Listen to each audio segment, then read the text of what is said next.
BPSP yang dalam hal ini diwakili oleh Ibu Sekretaris Dinas, Ibu Insinyur Siti Umi Saifiah MM.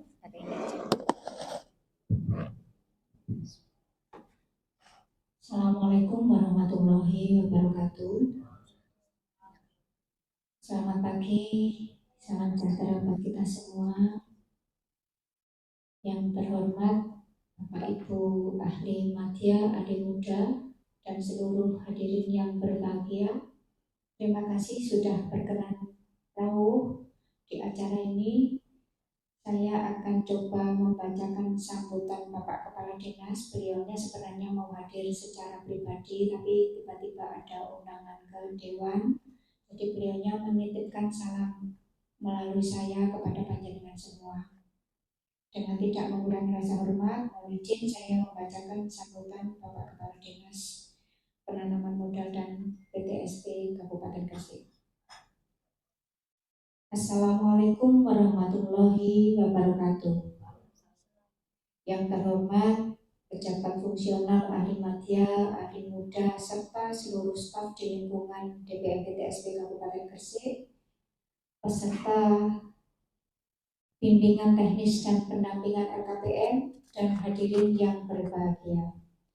Puji syukur kehadirat Allah Subhanahu wa Ta'ala yang telah menganugerahkan kasih dan sayangnya sehingga kita dapat bertatap muka di tempat ini dalam acara bimbingan teknis dan sosialisasi implementasi perizinan berusaha bagi pelaku usaha sektor pariwisata tahun 2023.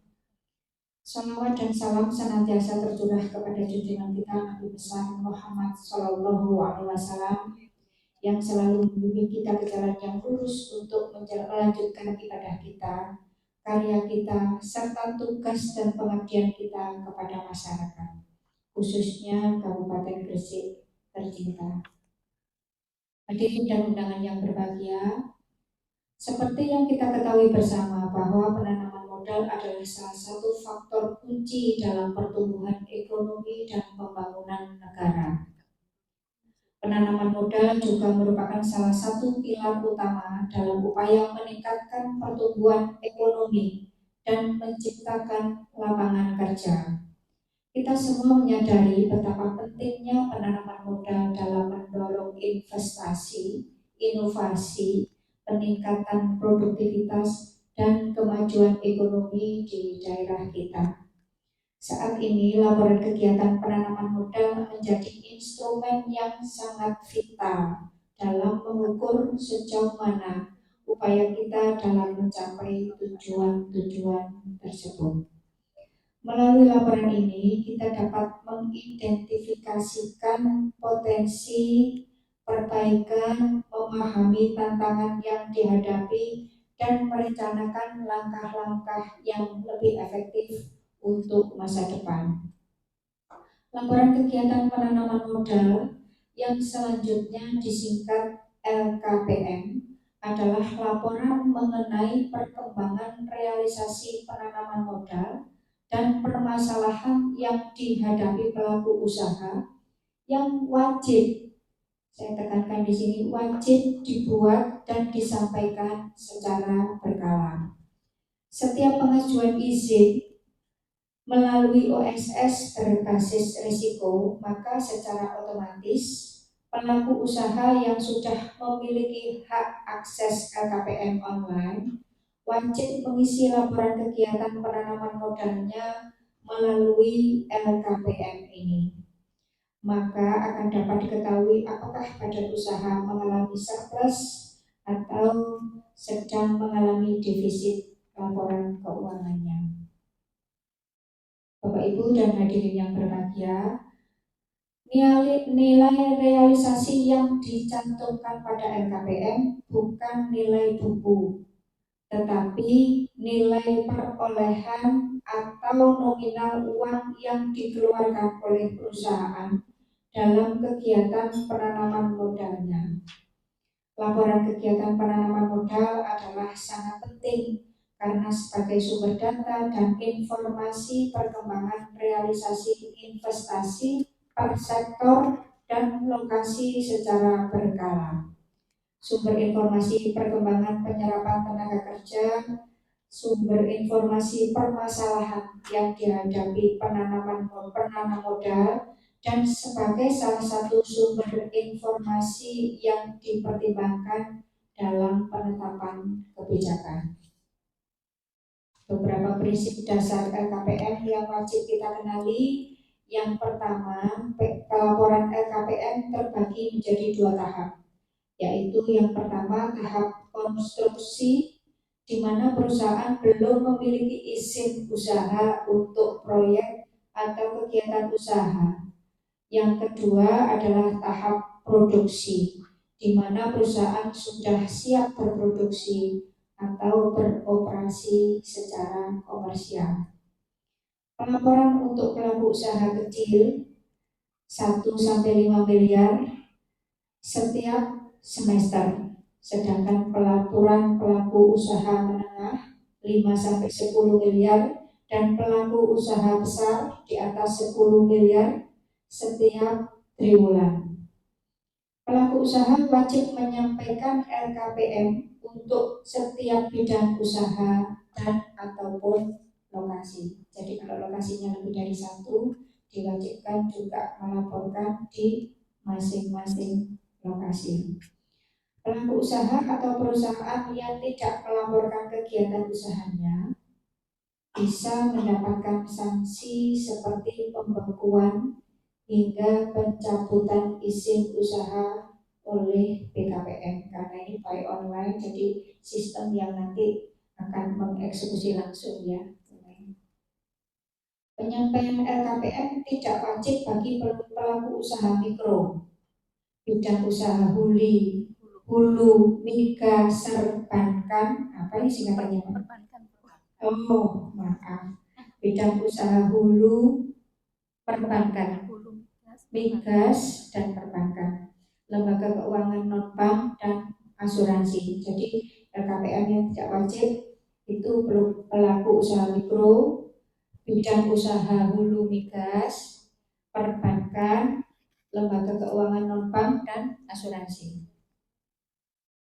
Hadirin dan undangan yang saya hormati, sebagai usaha meningkatkan kepatuhan terhadap laporan kegiatan penanaman modal pada pengusaha, selain untuk meningkatkan kepatuhan LKPM, bimbingan teknis ini dilaksanakan untuk melihat sejauh mana kendala yang dialami pengusaha dalam melaksanakan pelaporannya. Dengan bimbingan ini tentunya dapat memberikan penjelasan, pengarahan, bimbingan, dan sekaligus latihan. Jadi nanti langsung praktek ya, Bu Mei.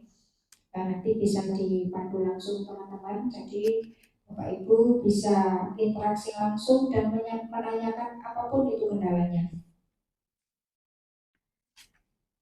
Bapak Ibu dan undangan yang berbahagia, dari hasil rilis LKPM dari BKPM diketahui besaran investasi yang sudah terrealisasi di Kabupaten Gresik pada triwulan 1 sebesar 10,8 triliun rupiah dan pada triwulan 2 sebesar 12,09 triliun rupiah. Boleh minta tepuk tangannya Bapak Ibu? Ini adalah prestasi kita semua, terima kasih. Hal ini menjadikan Kabupaten Gresik sebagai penyumbang realisasi investasi tertinggi di Jawa Timur.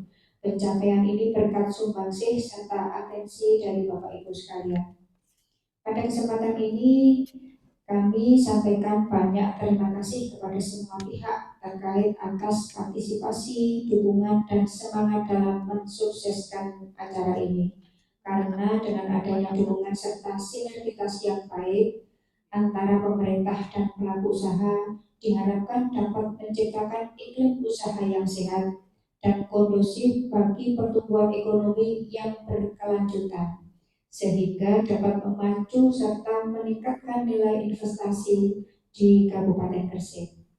Dengan terselenggaranya bimbingan teknis diharapkan dapat membuka wawasan pelaku usaha tentang kewajiban dan tanggung jawab pelaku usaha, dan melalui kegiatan ini pula menjadi salah satu tolak ukur keberhasilan DPR PTSP dalam memberikan pelayanan kepada panjenengan semua.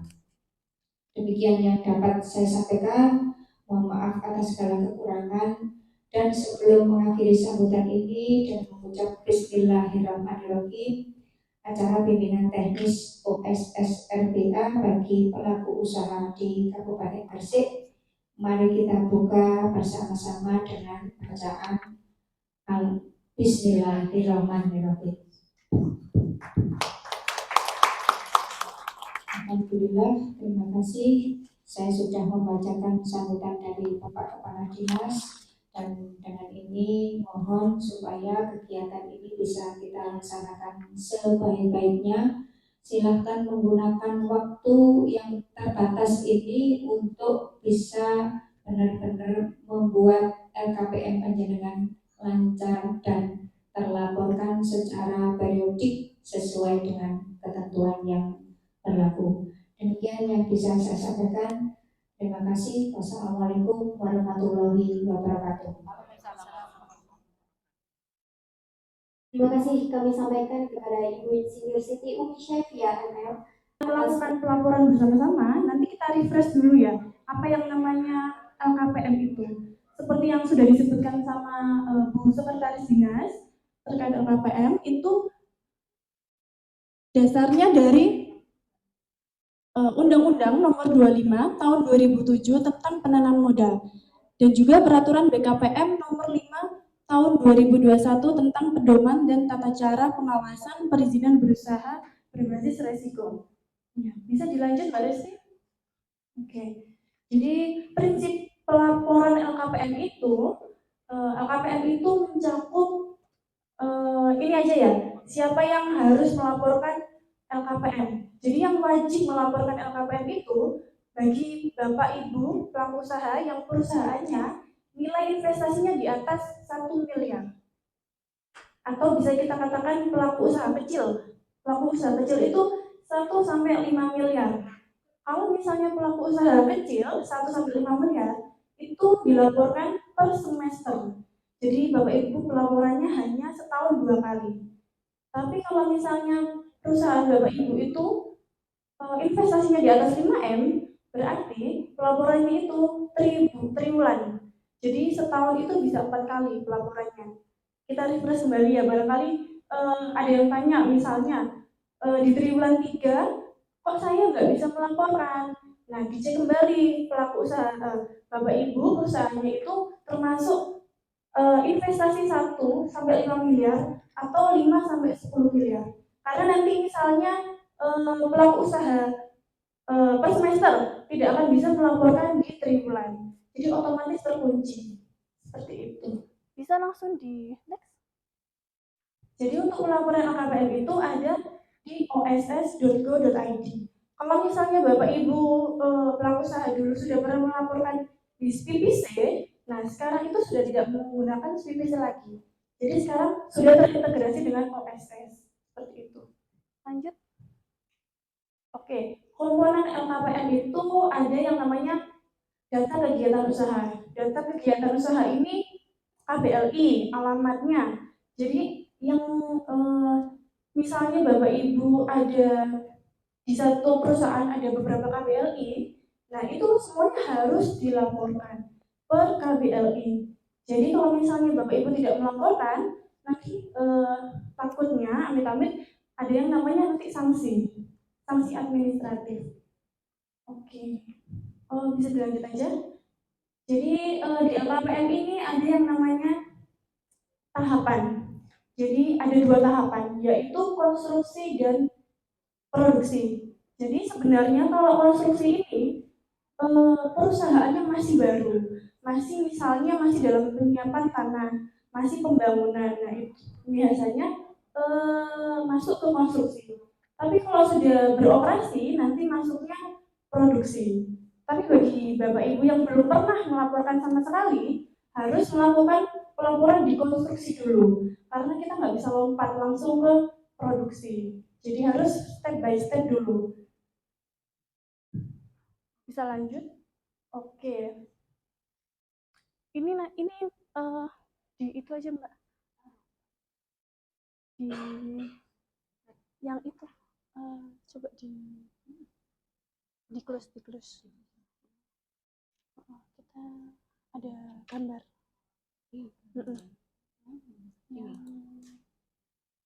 Oke. Nah, ini ada di LKPM itu biasanya kan kita biayanya itu yang dikeluarkan untuk bla bla bla ini. Jadi modal tetap itu terdiri dari biasanya biaya pemeliharaan gedung. Jadi investasi di sini itu bisa dikatakan biaya yang jenengan keluarkan per 3 bulan yang dilaporkan itu. Misalkan di perusahaannya ada maintenance AC, kemudian maintenance kendaraan. Nah, itu bisa dimasukkan di modal tetap. Biasanya kalau pembelian inventaris kantor itu bisa dimasukkan di kolom lain-lain. Kemudian kalau ada di 3 bulan terakhir itu ada biaya perizinan, biaya notaris. Nah, itu bisa dimasukkan di lain-lain. Atau biaya capex, capital expenditure. Oke, ini kemudian ada biaya modal kerja. Modal kerja ini untuk pembelian bahan baku, kemudian biaya air, listrik, wifi selama per 3 bulan. Kemudian, jadi pokoknya yang modal kerja ini di luar modal tetap. Pokoknya dia punya sendiri-sendiri ya Bapak Ibu ya. Jadi nanti kalau misalnya modal tetap dilaporkan ada biaya gaji, biasanya dari verifikator akan dikembalikan. Seperti itu. Oke, terus ini gambar yang selanjutnya. Ada 2 gambar ya. Nah, ini. Jadi untuk pelaporan LKPM ini ada yang harus diperhatikan. Misalkan Bapak Ibu sudah melakukan pelaporan nih. Kemudian setelah pelaporan nggak dicek lagi status LKPM-nya. Tiba-tiba misalnya ada statusnya perlu perbaikan. Nah, itu harus segera dilakukan perbaikan di masa triwulan itu. Kalau sekarang kan berarti kan 1 sampai 10 Oktober. Kalau misalnya jenengan ternyata status perbaikannya di tanggal berapa ya? Sekarang. Jadi itu harus langsung diperbaiki. Karena nanti kalau misalnya di atas tanggal pelaporan itu akan ditutup sama sistem. Jadi jenengan nggak bisa dilaporkan lagi. Jadi kalau misalnya masih perlu perbaikan, belum bisa dikatakan jenengan sudah melakukan pelaporan. Yang sudah dikatakan jenengan sudah melakukan pelaporan LKPM ketika statusnya sudah disetujui. Nah, jadi setelah jenengan melaporkan LKPM, harus segera dicek secara berkala statusnya. Karena kalau misalnya hanya terkirim, perlu perbaikan, itu artinya belum menyampaikan LKPM. Jadi itu tidak masuk hitungan istilahnya. Oke, satu lagi biasanya yang perlu diperhatikan. Ini, misalnya perusahaan Bapak Ibu itu memiliki KBLI, ada 3 nih contohnya di situ. Ada 3 misalnya 16211, 16295, kemudian 46636. Nah, ini kan semuanya di satu lokasi. Maksudnya tuh di alamat yang sama. Kalau misalnya di alamat yang sama, Bapak Ibu bisa melaporkan nilai investasinya di salah satu aja. Misalnya kalau di sini kita anggap yang 16211 ini sebagai KBU utama yang akan kita laporkan. Jadi yang kita laporkan nilai yang tadi, modal tetap bla bla bla itu ada di KBLI 16211. Untuk yang lainnya itu nanti kita masukkan kita laporkan nilainya 0 dan diberi keterangan. Jadi nilai investasi sudah kami laporkan di KBLI 16211. Karena kalau misalnya ketiga ini kita laporkan semua dengan nilai yang sama, nanti akan terjadi double accounting. Nanti akan akumulasi. Padahal kan sama sebenarnya nilainya. Kalau misalnya kita tetap dijumlah akhirnya ada 3. Kayak gitu. Kalau dari sini barangkali ada yang ditanyakan? Terkait pelaporan sampai sini, barangkali? Iya Bu. Tanya yang terkait dengan perlu perbaikan tadi. Perlu perbaikan. Misal dari pelaporan itu sudah ada tanda terimanya di tanggal 13 Juli 2023. 13 Juli.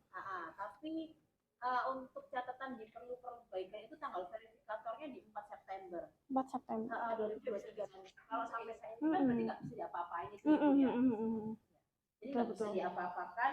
Kemudian untuk jangka waktu itu, jadi berapa lama Bu sejak kita input pelaporan dengan kita bisa merubah yang perlu perbaikan itu tadi. Oke, itu pertama kali dilaporkan di tanggal berapa ya? Di sini kebetulan yang pas untuk perusahaan saya kan yang di Gresik tanggal 13 Juli. 13 Juli. Ya, tanggal 13 Juli itu statusnya perlu perbaikan. Nah, untuk yang diklik yang perlu perbaikan itu tadi kan muncul untuk catatan verifikatornya. Nah, di situ tanggal 4 September 2023. Berarti kan sudah ada selang beberapa bulan dari itu. Nah, tapi setelah kita melihat apa sih catatan verifikatornya itu udah nggak bisa diapa-apakan.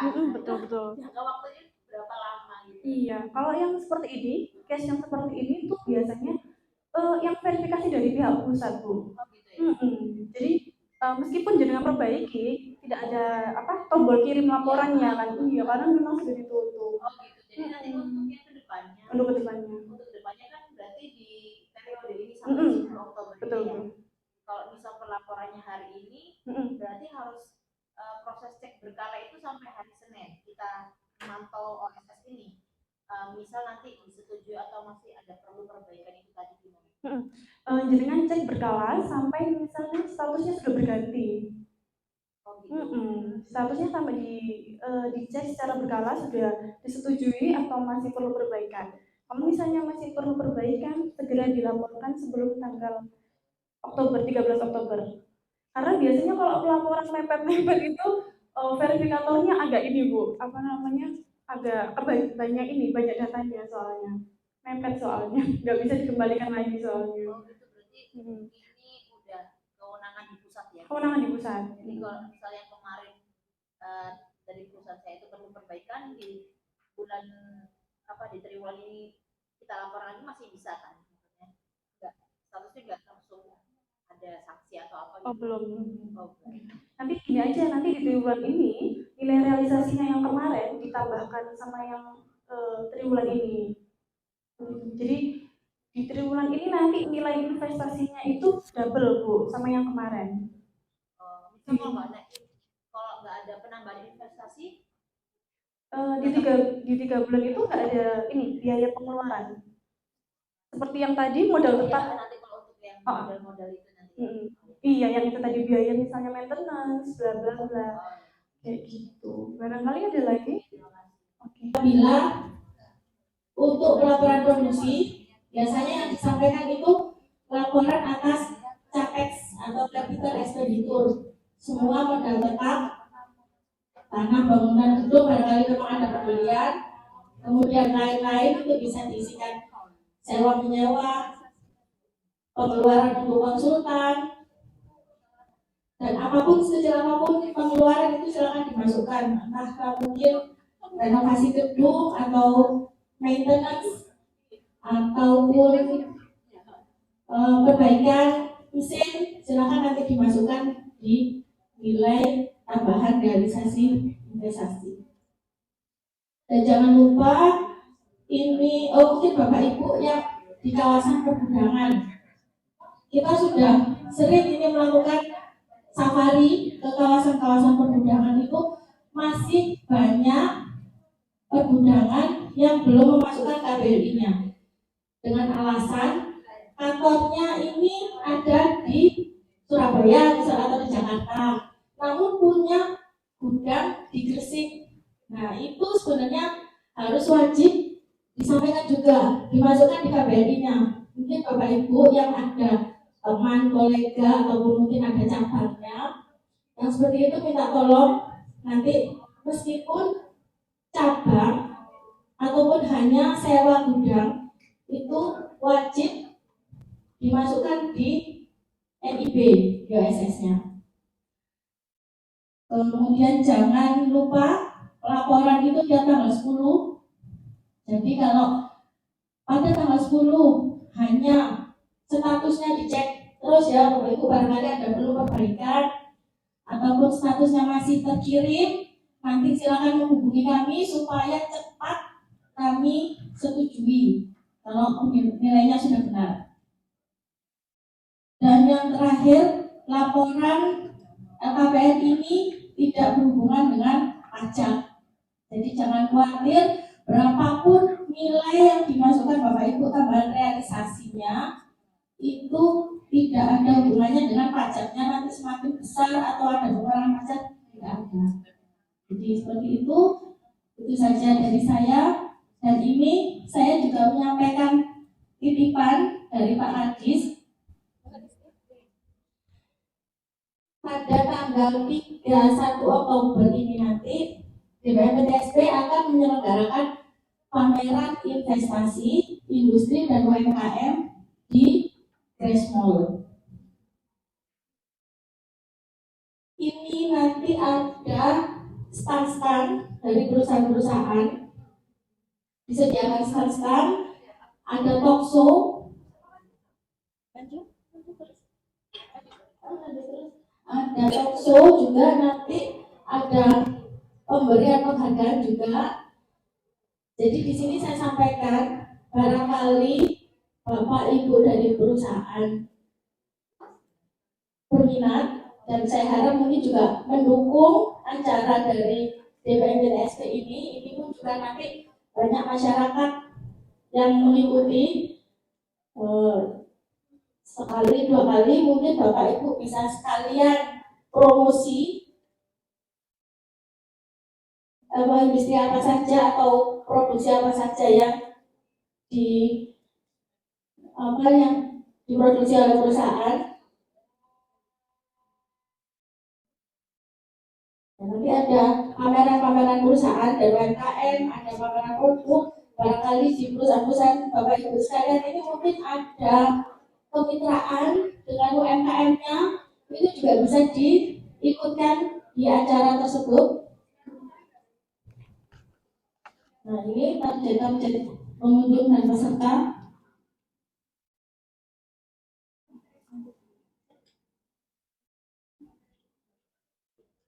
Ini nanti tata letaknya di Grace Mall, nanti ada di lantai dasar sendiri. Sisa tenan yang belum terisi kurang lebih ada 20 tenan. Jadi barangkali Bapak Ibu nanti disampaikan kepada pimpinannya sekaligus untuk pendukung acara. Saya harapkan mungkin Bapak Ibu bisa mendaftarkan diri. Nanti kita bagikan proposal, ada nomor telepon juga yang bisa dihubungi untuk mengikuti atau menyewa tenan yang ada di Grace Mall. Nah, ini sudah dari tahun kemarin sudah pernah kita laksanakan, jadi ini sudah tahun yang kedua.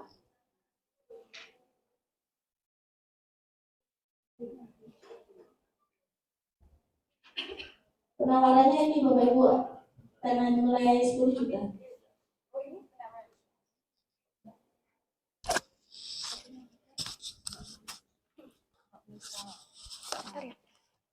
Kalau Bapak Ibu cita-cita kecil dan Pak ini kecil. Buat apa? Baik, saya rasa cukup Bapak Ibu. Ini saya bagikan proposal. Kami tunggu kabar baiknya. yang berbasis kreasi. Dan saya ucapkan terima kasih kembali atas atensi dan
Ibu.